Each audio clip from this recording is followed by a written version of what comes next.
Happy to see everybody online today for this session, I guess virtually, seeing your names popping into the session. So today we're going to be talking about delivering analysis-ready data. So you've already heard from Noel this morning. I'm Ben Conklin. I'm joined by Keith and Lou. And we're going to talk to you about how to make data ready to be used and to make it more accessible as analysis-ready data. During this session, you're going to hear about incorporating location into your analysis, reducing cycle time from data to apps, supporting evidence-based decision-making, and how to improve your impact by delivering content to over 7 million professionals through data that's analysis-ready, accessible, and application-ready to a variety of applications. To start off, we're going to set some context. Obviously, I don't need to tell you, but our world, of course, is in serious trouble. I'm probably talking to most of you working from home or in various offices around the world responding to these exact problems or supporting these challenges. We, of course, know of the COVID-19 pandemic, but of course, on top of that, we have the hurricane, which hit the United States today, as well, of course, of locust plagues, loss of nature, under massive unemployment, development, et cetera, all happening around the world. And it requires better understanding, communication, and collaboration. It's going to require our best science, our best technology, and our best problem-solving capabilities. And we really see geography and GIS as being essential, and bringing the community together as critical to this. The reason for this is that GIS is helping us organize the world's knowledge. It's transforming how we see the world. And we organize that knowledge in many different ways. It might be data models and data. It might be in the realm of workflows, reports, and stories, or maps and visualization and analytic models. And we're going to actually talk about that quite a bit today around how we actually organize data to be helpful to solve these problems, especially around these kind of data models and analytic models and how we share that information. GIS provides a process and a framework which helps us create and apply geographic knowledge widely. Everything from measurement to visualization and analysis supports planning and design, decision-making, and ultimately take action. And GIS helps understanding precede that action. And GIS professionals are really applying the science of geography everywhere, creating these many independent systems and projects. Many of you on the phone are doing this already today. You're increasingly sharing your data, apps, and knowledge with the world. You're becoming interconnected, and are helping to build a geospatial infrastructure, which is opening many opportunities for collaboration and action. Some examples of this include things like environmental modeling and assessment, looking at things like real-time weather, hydrological modeling, integrated landscape management, doing things like whale tracking or habitat management, managing natural resources like our forests, our mangroves, understanding how we're leveraging and managing utility extraction from our natural resources. Of course, many are helping manage and respond to the disasters that we're facing all the time. GIS, of course, is being used today in response to the hurricane, and also many other disasters that are always happening around the world. And of course, this year, I think really this has been a highlight of kind of GIS professionals' contributions to the world. In areas like public health and social equity. So of course, responding to pandemics, but of course, GIS has been used in many other public health and looking at very important issues that we're faced with today, like social vulnerability and racial and ethnic disparities that I think are even more aggravated in this crisis. Of course, many of you are going to be familiar with these dashboards that have been created around COVID-19, probably most famously Johns Hopkins dashboard, which we all used at the beginning of the pandemic and have continued to use as our reference of how the pandemic is progressing around the world and in our own states and localities, but also many other locations have built more tailored and specialized dashboards that help communicate information to the public and to decision makers. But GIS is, of course, also being used to help manage the response and plan for the recovery from the pandemic, bringing people back to work, understanding the needs and areas based on things like food shortages and unemployment, understanding access to testing. And a lot of this is because GIS is really capable of integrating every type and format of data, and it makes them available to applications as services and apps. Again, the complete focus of today's session is really around this. How do we take data and make it application ready by exposing it as services to apps and data? To start us off with really thinking about this topic is actually going to turn it over to Lou, who's going to show you some great examples of people who've already made this progress of making their data application ready through a variety of different sites. With that, I'll turn it over to you, Lou. Thank you, Ben. Go ahead and share my screen. Can everyone see my screen? Yep, it looks great, Lou. Awesome. Thanks, Ben. So as Ben mentioned, many of these key characteristics, such as sharing collaboration, is important to response to disasters and other challenges that are facing today's society, right? And as a result, this hub site that's published by the UN SDG group, right? They presented at the plenary, pretty much exemplifies this initiative, right? So they want an application that's simple for the users to leverage and get data, but also simple to create and update. So using this hub template, users able to scroll down, take a look at the goals that they outline. And if the user is interested in checking out the no poverty goal, it's going to take them to a list of analysis ready data. So they can check out specific data set. Again, it has all of the metadata available to them, so they can examine the data set. They can check out what it looks like. And if they want to, they can access this through the API or download it for their own analysis. So this is a big initiative, and a site contains much more than open data. It also contains additional programs, links to other sites by different regions, as well as links to stories that really gets the point across of these SDGs and the challenges that they're facing today. So that being said, this just scratches the surface. There's plenty of other hub examples, such as the UN SDG, especially in the federal government space. So here's an example that's published by the US Census Bureau as a response to the COVID pandemic. In this hub template, just as the one that the UN used, they can publish out interactive applications in GIS, different programs that they want to advertise, as well as release open data sets that the public can explore, download, and bring into their own analysis. And lastly, so has the US Forest Service as part of the USDA. Using this open data site, they're exposing different layers such as lands, fires, and other relevant data sets for the users to look through. So with that being said, back over to you, Ben. Thanks. Great, thank you, Lou. So I think it's a great overview of some sites where we've seen people actually take their data, make it application ready, and organize it using a variety of different applications, tools, and organization methods to make their data accessible and usable to the widest variety of audience. That's really great. So let's dig into that. Let's talk a little bit about this concept of delivering application-ready data. So I view this as a really important topic because it helps us open spatial science to everyone. So it supports scientists and analysts and professionals in industry, as well as even accessing data and authoritative information for the general public and for decision makers. To start off with, we're going to really talk about Esri's effort in this area, which is around the world, the ArcGIS Living Atlas of the World. This is our work that we've taken using much of the data that's produced by many of you on this call to provide ready-to-use data layers, maps, and apps, and more. We've categorized it for easy search and browse, and we've used it as a way to provide access to authoritative data sources and made it easy to use it directly within new or existing maps. So this is a great resource you can leverage, but I also think it's a great example of how to approach and think about organizing your own authoritative content and data in order to make it available to the widest possible audience. In order to take us through that, I'm going to turn it over to Keith, who's going to take us through using Living Atlas data in an actual workflow. Turn it over to you, Keith. Thanks, Ben.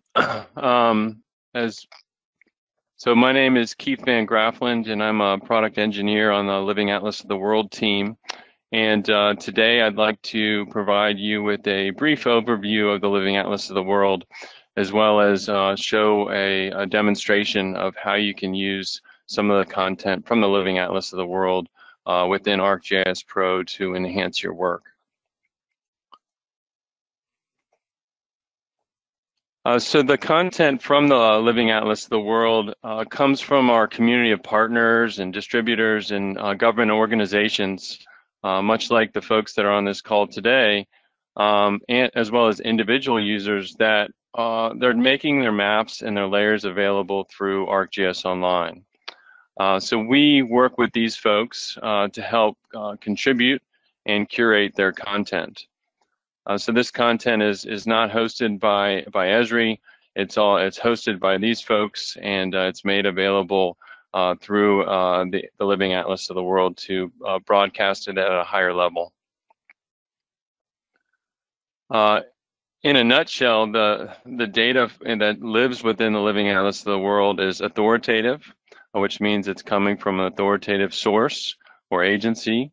It's been curated, so there's some sort of peer review that's going on. It's interoperable within our platform and used throughout the various applications and maps and desktop clients. It's constantly being updated. Some of our feature layers are being updated on the minute level, and it's continuously growing. So as new content comes in, we're receiving nominations, and we're working with the community to make that data available. To help people, our users, find these different layers and maps within the Living Atlas of the World, we have different categories or themes that can break down the content.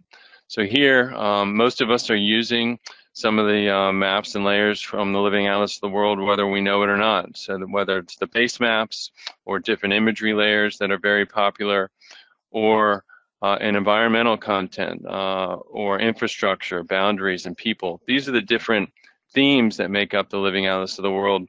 And then underneath each one of those themes, here we're demonstrating environment. There are sub-themes that you can help drill down and find that content that can help bring context to the valuable work that you're doing. I keep talking about authoritative data providers, and I know that on this call today, there's several of them that come from some of these different agencies, such as NOAA, NASA, USGS, EPA, BOEM. These are the people that we are working with that want to make their data available through the Living Atlas of the World, and in turn, they're creating these readily usable GIS products from the data that they're responsible for, and they're broadcasting it to the Esri community, and they're receiving a benefit from that data usage.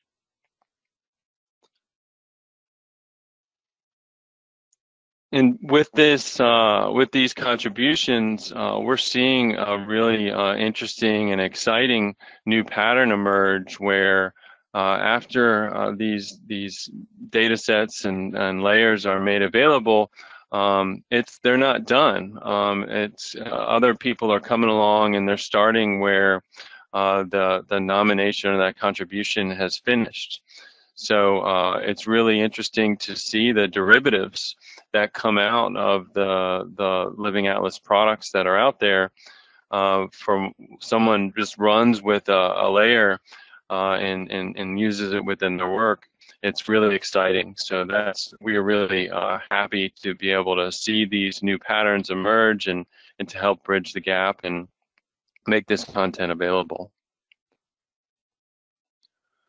Within the Living Atlas of the World, we have several live feed services. So these are real-time layers that are getting updated very frequently. Some of these are being hit heavily today with the Hurricane Laura making landfall and going through. So these are used within our disaster response efforts. They include severe weather, hurricanes, and floods. We have a routine that can help bring these types of feeds to life and make it easily updatable, and then make that contribution part of the Living Atlas of the World. So here's an example of some of the other different maps and layers that we have out there to help situational awareness.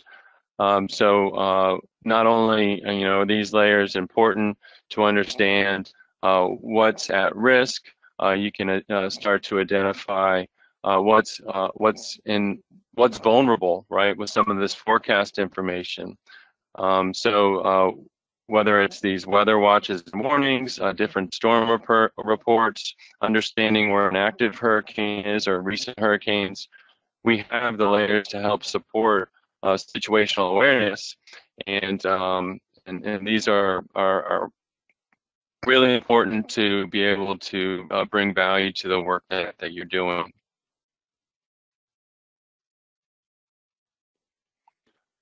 The Living Atlas is a place where you can increase the exposure to the good and hard work that you're involved with. So the way that I like to think about it is, you know, if you make content available and you just publish it on your server, it's really not that discoverable. You can share a link to your server with some of your colleagues or your coworkers or anyone for that matter, but it's not within a content management system that can be explored.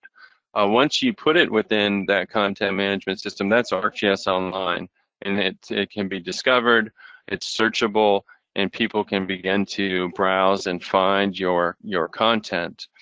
And then there's the ArcGIS Living Atlas of the World, where we've worked with the contributors to help curate that information. So this is the best of the best data that's within ArcGIS Online that's been curated. It's got good pop-ups that are configured. The field names make sense. There's aliases and units for the different phenomena that are being mapped. So it's really where you should start when you are going out there to look for different maps and layers that you want to use within your mapping. So I know we have several authoritative data providers on the call today. It would be great to get your content into the Living Atlas, and that's really easy to do. We've got resources on some slides at the end of the presentation and links to help you do that. But it really all starts with a good item description. So once you create these content items within ArcGIS Online, you need to tell the user community how this information should be used and what the proper usage or improper usage of this information is. So here, looking at these protected areas, you can see it's got a nice thumbnail. There's a graphic with the pop-up under the description, and it tells you the last time this information was updated. So this is a good example of a curated item description. Within the ArcGIS Living Atlas of the World website, you have the ability to go to the My Contributions or Contribute tab at the very top, and it will browse your ArcGIS Online account, and you have the ability to nominate one of the different maps or layers that you are the owner of. So you need to achieve a score of 80 or higher. We have an automated process that ranks and scores your content, and going through that process then sends that information over to the respective curators within the Living Atlas of the World team, and we work with you to get your data and maps and layers into the Living Atlas of the World. So with that, I'd like to switch over to a quick demo where I'm going to show how we were able to take some information from OBIS. This is the Ocean Biodiversity Information System, and here we've just we're going to demonstrate how we can do environmental annotation with right whale sightings data. So we're going to use this source information from OBIS, and we're going to do some enrichment with the layers from the Living Atlas to do environmental annotation. So here's the source data from the data that we're using. It's data that comes from the Fisheries and Oceans Canada, and it ranges from 1963 to 2017 and has 50,956 records in it. So for the purposes of this demo, I've got ArcGIS Pro launched, And within my project, this occurrence data set has been downloaded, and it comes in an OBIS standard format as a text file. And here I can add this to the map, and we can see the table that shows up here within my table of contents in Pro. And I'm able to go ahead and display this as XY data. So just with a right click of a button, I'm able to turn this formatted table into a feature class. So as I said, these are right whale sightings, and once I kick this off, it's going to create a feature class within my file geodatabase that I can then use for the environmental annotation process. So here I now have this sightings data that's been added to Pro. I can take a look at some of the different attributes, and I can understand, that where the information was collected and who it was collected by. Now what I would like to do is browse to the Living Atlas of the World, where I'm going to locate chlorophyll data from the Living Atlas to do an environmental annotation with. So within this catalog pane, we have a series of icons along the top that kind of goes from my content all the way through ArcGIS Online. And the one at the very end with the Atlas logo is the Living Atlas of the World. And for the purposes of this, I'm going to go ahead and look for chlorophyll. And here I can see this chlorophyll A layer is available for me. So I'm going to add this to the map. And while it's doing that, let's take a look at the content item for chlorophyll and see what it tells us. So I can see that this data goes back to 2002. It is a daily occurrence, so I should have daily chlorophyll A data, and that it's updated daily. So as this information is being made available online, we're incorporating it into the service, and therefore it's part of that living component of the Living Atlas of the World. So getting back to Pro, I can see that the chlorophyll data has been added. And now what I want to do is I want to run a tool called Sample. Sample will take the multidimensional point data, right? So we had occurrences back from the 60s to present, and then we have chlorophyll data that goes back to 2002. And I want to take that information and be able to attribute the whale sightings with the chlorophyll A data appropriately. So my raster is my chlorophyll data, my input locations are my whale sightings, and then I have the ability to specify an output table. What I'm going to do here is I'm going to process as multidimensional, and what I'm doing here is aligning the time of the chlorophyll A data with the event date of the sightings. And that knows how, what sightings occurred on what date and how to match up that different annotation. And for the purposes of this, you have the option of also generating an output feature class. So here we can click Run, and it would create the output table for us. For the purposes of time, I've gone ahead and ran these results, and I've included them in the map here. So I have a table with the chlorophyll values that are associated with the whale sightings.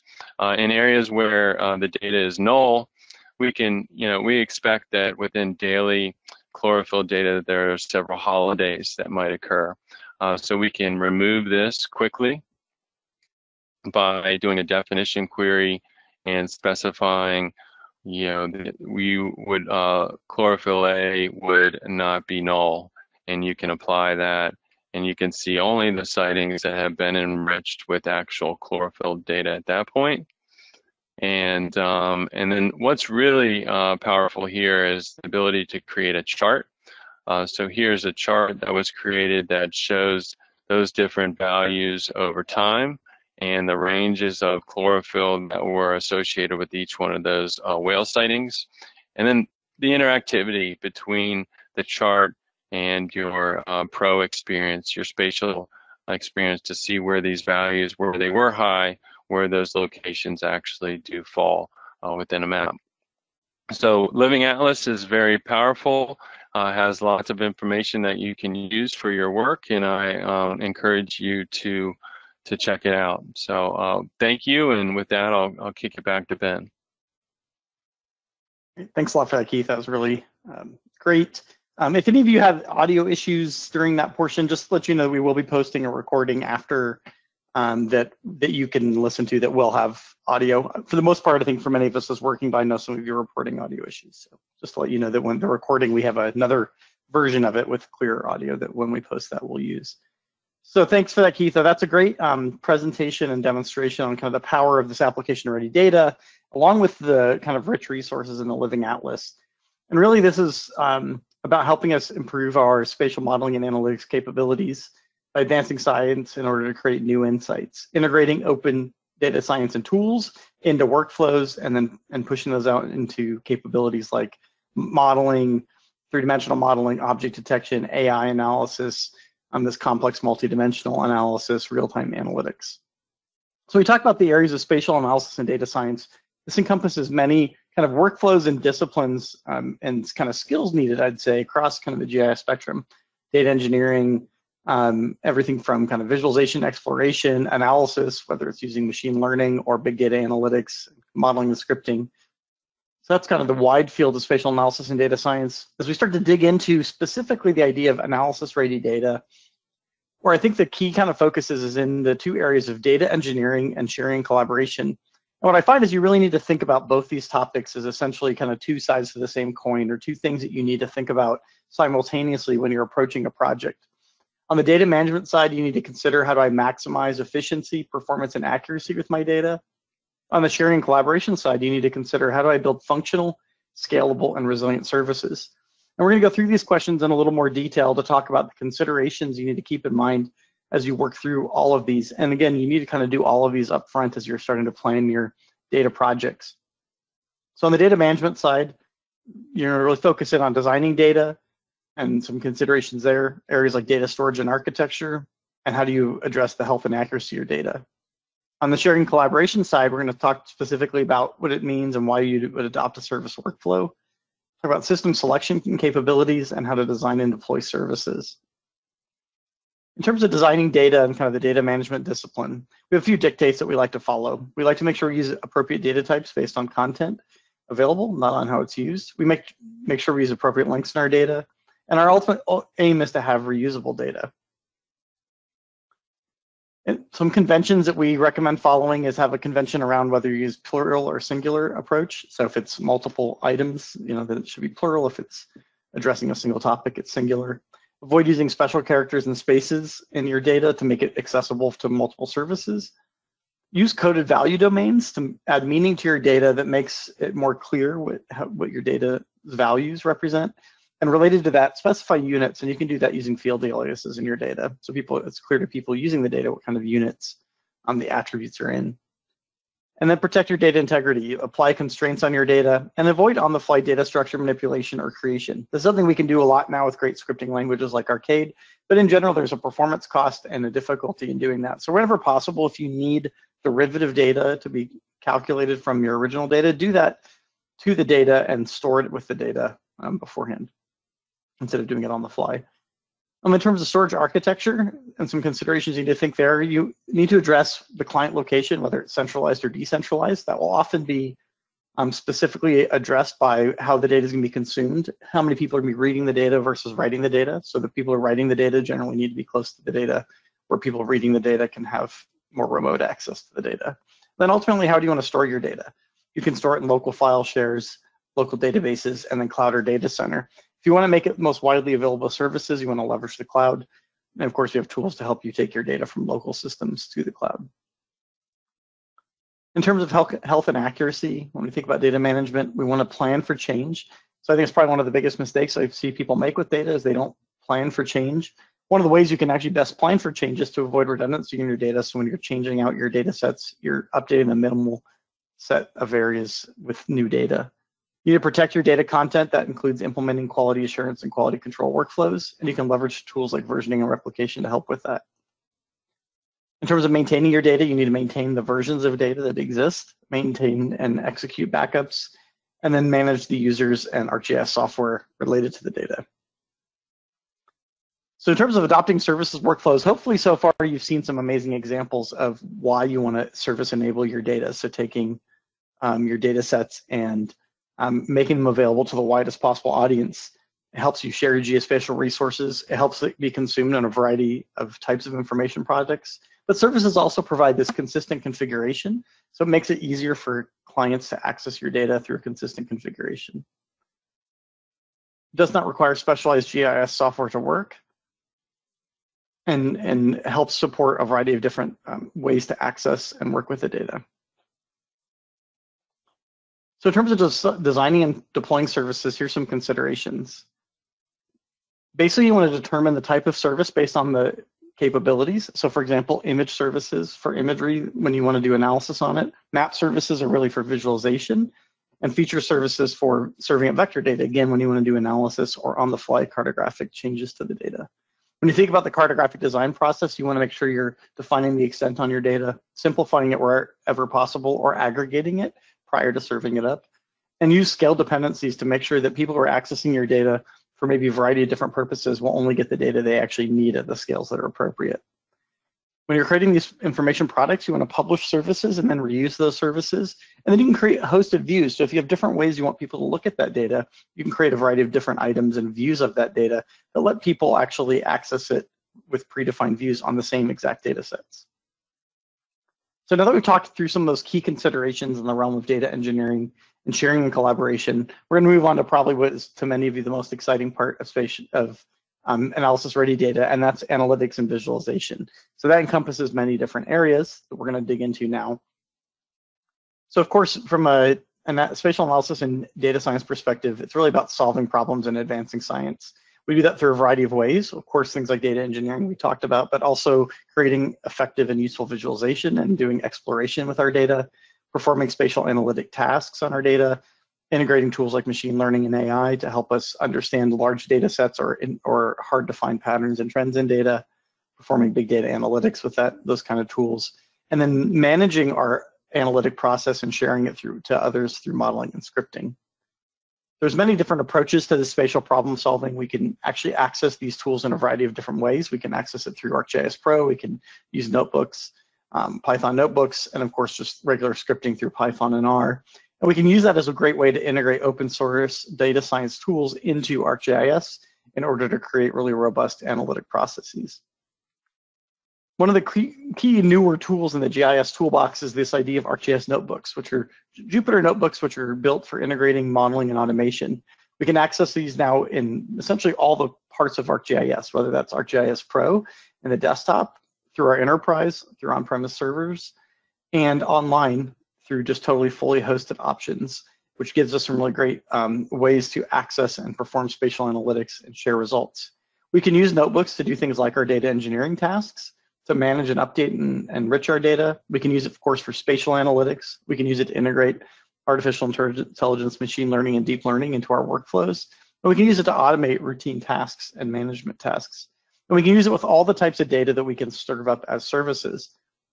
So to take us through these notebooks in a little more detail, I'm going to turn it over to Lou, who's going to show us how to leverage notebooks and how they let us work with these different data and services. Over to you, Lou. Thanks, Ben.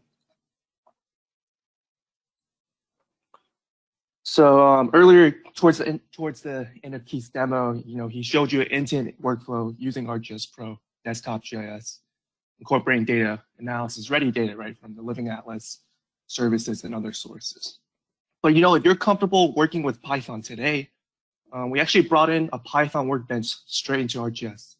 And just as Ben mentioned, it's now available in WebGIS formats, whether that's Enterprise, or ArcGIS Online. So here's this new tab, and this is going to take you to a custom ArcGIS notebook. So essentially, this is bringing Jupyter Notebooks straight into an ArcGIS Online ecosystem. So from here, I can choose Advanced if I want to incorporate ArcPy, or Standard if I don't. So I'll just simply open a standard runtime. And what's going to happen here is that ArcGIS Online is automatically going to open a container environment for me to perform analysis using Python and ArcGIS commands. So kind of getting the best of both worlds. I'm just going to give you a taste of how this works. So right off the bat, you can kind of see many of your existing Jupyter Notebook functionality, such as exporting your notebook, changing your kernel. That's all included. And from here, I can simply start executing the cells and authenticating into my WebGIS account, which is here. So you can see here I'm logged in as an administrator. And just as Keith mentioned with the Living Atlas, with ArcGIS Notebooks, you can now actually add in content straight from the Living Atlas. Ben mentioned analysis-ready data, especially live data. We can go ahead and take a look at some of the live layers, including earthquake data. So here is this recent earthquake live feed. If we're interested in incorporating this analysis in a Python environment, we can click on it.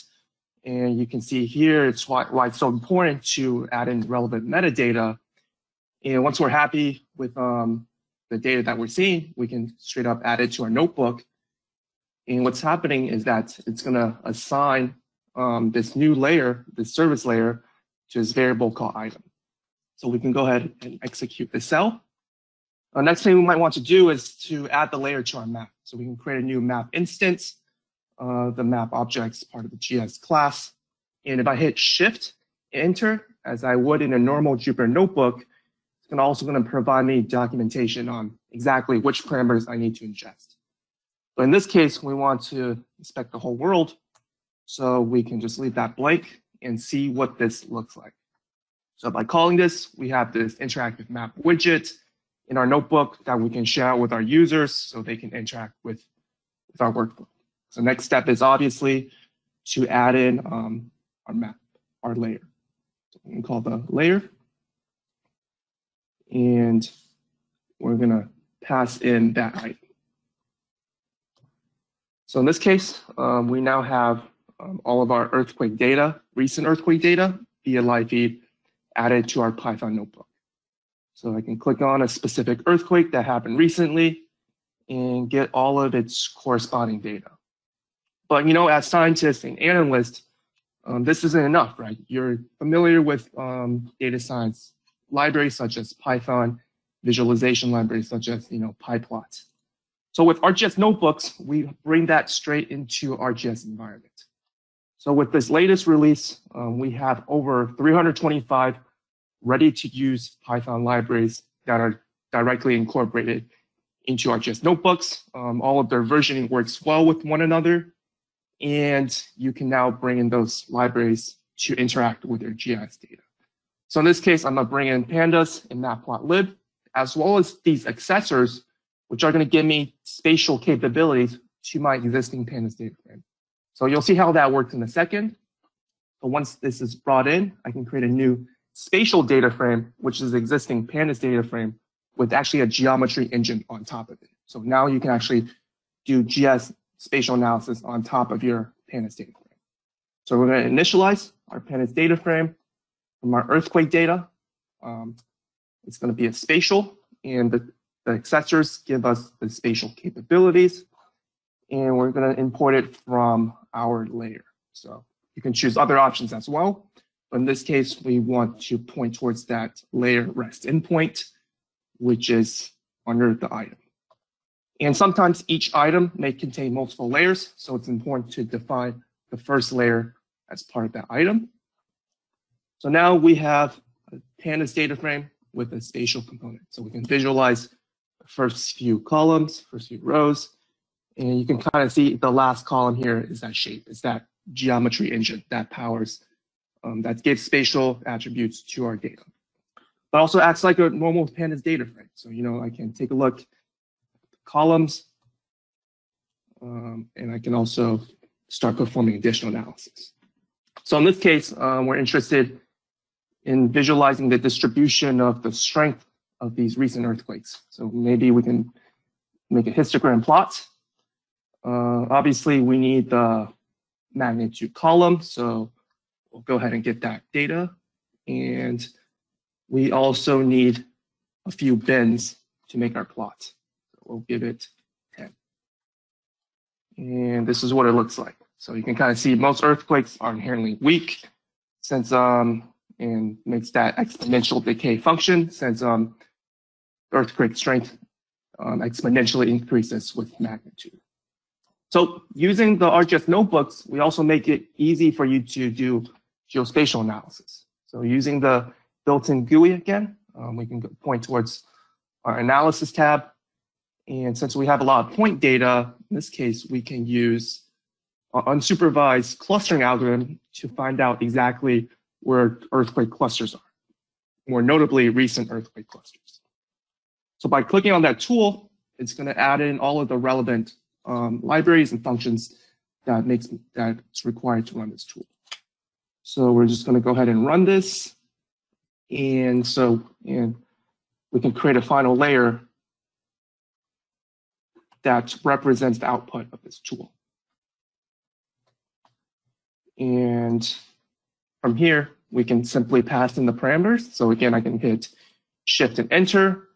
So we need the layers. So in this case is the item and the first layer from that item. And again, we need 100 features per cluster. So we can define that a little bit. And we might also need a distance. So in this case, we'll do a search distance of 100. And we'll put the unit as miles. So we're kind of making this semi-supervised algorithm a little bit. So while this tool runs, it's going to run on the server side within the ArcGIS Online cloud infrastructure. So while it's running, we can create a new map. And we'll go ahead and add the layer to our map once this layer is finished running. So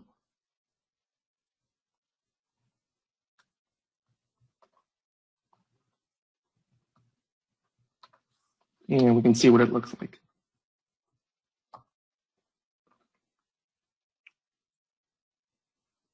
So not surprisingly, you can see it detected a significant cluster in the volcano regions of Hawaii. You can also see some additional clusters off the coast of California and Northern California. So you can kind of visualize where these clusters are. So that's just one example of some analysis that you can do. And since it's within the ArcGIS Online environment, I can go ahead and save this notebook as an item, give it existing tags as you would within any item within ArcGIS Online. So that my colleagues can now access this notebook, inspect my workflow, and even expand on it for additional insights.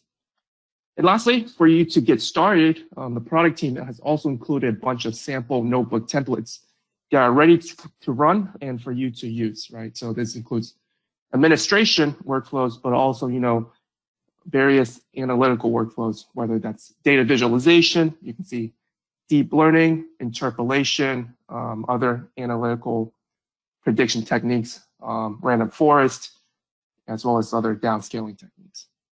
So with that being said, I'm going to pass it back to you, Ben. Thank you. Great, thanks a lot, Lou. So yeah, it's pretty great to see the kind of power of these analytics that can actually be totally accessed without even installing anything on your own desktop. But also I think more important is our ability to access that ready-to-use data, that authoritative content we saw earlier, and share out our analytic processes with others so we can collaborate around that. And that kind of leads us into kind of our last area that we're going to discuss. And I really love this quote from Stephen Hawking, which says, "Not only is it important to ask questions and find the answers, as a scientist, I feel obligated to communicate with the world what we are learning." So I think we should all take that obligation seriously. And I like to think about what ways we can communicate. So one way we can communicate is actually by sharing our results through applications, whether that's web applications or mobile applications. So taking the work we're doing and actually making them available in applications. And that's actually quite easy to do. And you guys have already probably done this yourselves or at least have consumed many of these applications. And for example, taking your maps and your data and your content and presenting that content through dashboards and or story maps or other content. We can also use storytelling as a method to help drive action. So taking these dashboards to communicate results, using them in story maps or creating infographics and notebooks, and using the stories that we tell to drive action, whether it's from other analysts or from decision makers. So assembling the content and data and creating compelling maps and information products that tell a story and can be interactive, immersive, and help inspire specific change. So for our final demonstration, I'm going to turn it over to Lou, who's going to take us through that process of kind of going from scientific data to analysis. One reminder I want to make is that we are going to have some time at the end for questions and answers. So please start asking your questions now in the Q&A module. With that, I'll turn it over to you, Lou. Thank you, Ben. Go ahead and share my screen. So just one of the key takeaways today is, there's so much potential with analysis-ready data. But it still has, different characteristics to different users, right? But, for the most part, they're cleaner than raw data. And we want to make them accessible and discoverable. And I just wanted to point out, with ArcGIS and through these demos, we do have different methods to work with, and create analysis-ready data, right? So from the perspective of the publisher and the analyst. I'm gonna start out with this, one of my favorite websites for data. It's sponsored by, NOAA. It contains, repository of gridded NOAA data sets, right? So this includes 100 years worth of sea surface temperature, soil moisture. If you're tracking the path of Hurricane Laura, you might be interested in the, the GFS model output. So in this case, I like to, play around with some of these data sets, especially this data set that's published by the University of Delaware. So this includes 100 years worth of monthly, weather, precipitation and temperature data set. But in this case, this might be, analysis-ready data to some users, but to other users who can't read in this netcdf file, right? You probably need Python knowledge or need the software such as Panoply. This could be a potential barrier, right? And this is where ArcGIS comes in. So using ArcGIS, I can download this file and make it accessible for my GIS users. And this is how. So from a publisher's perspective, I can open ArcGIS Pro and I can create a mosaic data set. So mosaic data sets are lightweight reference data sets that adds and references your raster data set.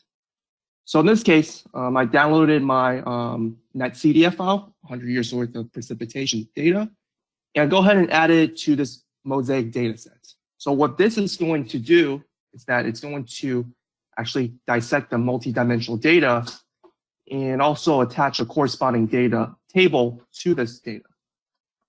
So this makes it easier for a user to make SQL queries to look for the exact extent, the time period, and if it's multivariate, multidimensional data, also the variable that corresponds to what they're looking for. So they can take this query for the data that they need and perform analysis. And we can even take it a step further by taking this mosaic data set and sharing it out as a web layer, right? So sharing this out as an image service. And this is what it's going to look like, right? So it's going to publish a new item within my ArcGIS Enterprise organization. Just as Keith said, this is why it's important to add descriptions and documentation as you're publishing out these analysis-ready data sets so that my users can now navigate to this data set, see exactly what's going on, and interact with this image service, perform meaningful queries to get the exact time slice and variable that they need so they can perform additional analysis on their own. So that's one example from the publisher. I want to just briefly show you another example from the perspective of the analyst. Right, so we offer additional workflows that allows you to directly ingest the multidimensional raster data. In this case, I can point towards that netcdf file and choose the variables that I want to ingest. So in this case, it's going to give me a new layer that I can go ahead and inspect. So in this case, it's being monthly temperature, and I can inspect any layer within this data set. So I can choose a random month and a random year, and I can inspect the pixels for that location. And using ArcGIS, we give you additional tools that allows you to clean up your analysis-ready data so you can do further analysis, right? This includes aggregating my data. So if I want to aggregate my data from monthly to being annual, I can do so, but also subset certain ranges, right? So if I wanted to exclude any historical data before 1950, I can go ahead and make that subset. So this allows me to arrive at a more cleaner data set. And finally, for me to perform analysis. And as you know, ArcGIS Pro and WebGIS is the workbench for analysis, right? So in this case, I can incorporate some of our newest tools with regards to time series forecasting. So in this case, I can forecast expected future temperature using a curve fit forecast. So in this case, we can kind of see exactly which areas are going to get warmer by the year 2065 and which areas are not expected to warm as much. So kind of explains that assumption that Arctic regions are warming at a lot quicker rate than the tropical regions. And this is where the strength of ArcGIS and Python comes in, right? Because if you want to use something more advanced, such as a land atmospheric model, you can leverage that using GIS data that you have shared to arrive at a more complete analysis. So I can arrive at this analysis and I can share it out with my audience. And I can even wrap it in something like a story map so that different audiences can understand what's going on, just as Ben mentioned, right? So I've done all the hard work and now I can share it out with target audiences. In this case, we can analyze just how disruptive these prolonged heat waves are in the Arctic regions and how they're gonna affect permafrost. So I can incorporate, forecasted temperature increases, soil moisture changes, living atlas layers such as, human land cover vulnerability, and bring that straight from Living Atlas, and other ArcGIS Online data sets, and include that in a suitability model to determine which areas, which permafrost areas are most vulnerable and least vulnerable. So that kind of shows you an end-to-end workflow where you can take analysis-ready data in different formats, whether they're NetCDF or already uploaded within the Living Atlas, perform a variety of analysis, whether that's using geoprocessing tools or Python, or even both, and share it out with your relevant audience so you can make a bigger impact. So that being said, I'm gonna pass it back to Ben. Thank you. Great. Thanks a lot, Lou. So I think we saw there that idea of kind of going from that scientific data to a compelling story and the tools, how easy it is to do that. And a lot of that is because we have this kind of open platform and open way to bring in both data and push it out. And we really see GIS as a key part of this open science, which is helping us provide open and effective access. So it's not enough just to provide the data, as Lou showed, just as a catalog of data, although that's very useful, but it's actually to make it no longer dark. So findable, accessible, interoperable, and reusable in a variety of different ways. And we do that through the open platform, which helps us integrate tools from open science, supports these open architectures and standards. We can provide access to data through open APIs, as well as some open source projects that we contribute to, participate in, and create from Esri. And all of that really helps us support this kind of great open data and open platform concept. So we're really seeing GIS be this powerful force, helping to transform your work in our world, from projects to organizations, helping you organize your data, but most importantly, improve the communication and collaboration, which helps people understand complexity and build more holistic solutions. Of course, realizing this vision of this interconnected world and addressing the complex challenges we started off with is going to require more than science and technology, but we really see science and technology helping us understand problems and helps us bring together and work together with a strong sense of purpose. And the professional work that you're doing is critical, and we really want to see you and help you in any way we can to make your data accessible and available to as many people as possible to help drive this change. And with that, we're going to go ahead and answer a few questions. We have a few minutes left to answer some questions. Hopefully, a lot of your questions we got answered during the session have helped with that. But we're going to go ahead and move on to that. So I guess the first question that we actually got in is going to be addressed to Lou, and it's from Rob. And he was asking about, when we're looking at the notebook that you were using, so I think you were using the notebook in ArcGIS Online, can you access data on your local drive or only data that you've actually already published to online? Can you answer that question, Lou? Yes, you could definitely use OS commands to access data from your local drive, but also the notebook server actually has a repository. So you can actually upload data into ArcGIS Online and access it that way as well. So if you have a CSV file or, SQLite data that you need to bring to ArcGIS Online, you can use magic commands to add that to your notebook repository. So okay. Yep. I think it's good. Rob seemed like it answered his question. I'll just expand on that. Of course, if you're in Pro or desktop, you could work completely offline and locally, or you can have a notebook server on your enterprise as well to access data that's in your enterprise. So there's a lot of variety of ways to do that. But I think what Lou's really saying is, yeah, you just publish that data as a service, bring it up as an item, and you can have access to it. So that's great. I guess another question that I would like to actually ask Keith to kind of bring back the Living Atlas discussion at the very beginning. As we mentioned, we have a lot of data providers on this call.